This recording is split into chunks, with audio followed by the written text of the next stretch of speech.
Olá pessoal, entrando no campo de uma dimensão social da língua, através da perspectiva de Mikhail Bakhtin, sobre gêneros do discurso.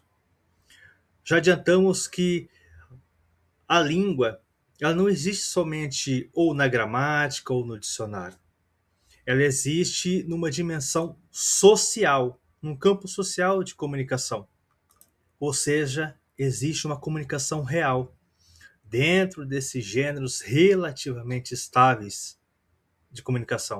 E quando nós falamos, não tiramos nada do zero. Sempre nos comunicamos a partir de algo, a partir de uma memória sociohistórica. Nós encaixamos nossa fala como se estivesse em moldes, em formas. E essas formas são esses gêneros. Um exemplo seria um post no Instagram, uma carta, um e-mail e até mesmo uma mensagem no WhatsApp, mesmo que seja informal. E quais seriam os três pilares desse gênero? O conteúdo temático, que seria o tema, o estilo seria o aspecto morfológico, ortográfico, o léxico que nós escolhemos ao criarmos uma oração, uma frase, todo o texto dentro desse ato comunicativo. E a estrutura composicional, por exemplo, temos a exemplo de uma carta. Em cima existe ali no início do texto a data, o ano, depois temos ali a saudação, o desenvolvimento e a despedida. Então temos a construção composicional, o estilo, que é a linguagem, o modo, e a temática, que seria o assunto contido nessa carta, bem como outros exemplos já citados. E existem mais classificações desses gêneros. São os primários e os secundários. Os primários, entendemos que eles são pequenos bilhetes, conversas informais, conversas espontâneas. E essas conversas elas podem ser não verbal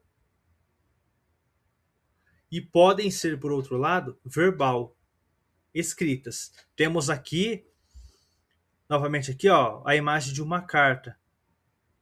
Temos aqui o exemplo de um gênero discursivo secundário. Também os romances, uma petição, uma notícia, e etc. E o conceito de enunciado, ele é dialógico.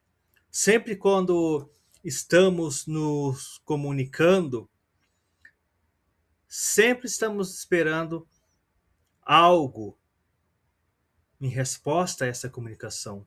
Nunca dialogamos para o vazio, ainda que essa resposta possa ser silenciosa, porque o silêncio ainda é uma maneira de comunicação, uma reação dialógica no ato comunicativo. E o que seria endereçado? Eu tenho uma maneira de falar com um bebê. Eu não poderia falar com um juiz da mesma maneira que eu falo com um bebê. Ou vice-versa. Conversar com um bebê da mesma maneira que eu dialogo com um juiz.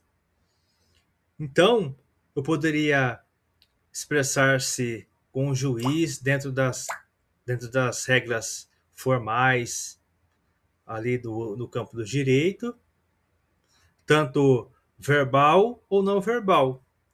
E com o bebê, seria sensato eu apresentar um contrato a este bebê, uma petição? Não.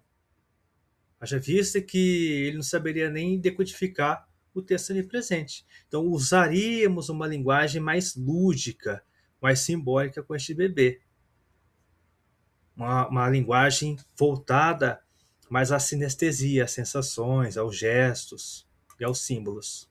Em resumo, a língua é viva e social. Os gêneros são as ferramentas que usamos para tornar a comunicação possível e previsível em uma cultura. Ou seja, esses gêneros eles são estabelecidos numa linguagem viva na sociedade. Eles só fazem sentido para este sujeito nos atos comunicativos dentro da sociedade onde ele está inserido. E por hoje é só.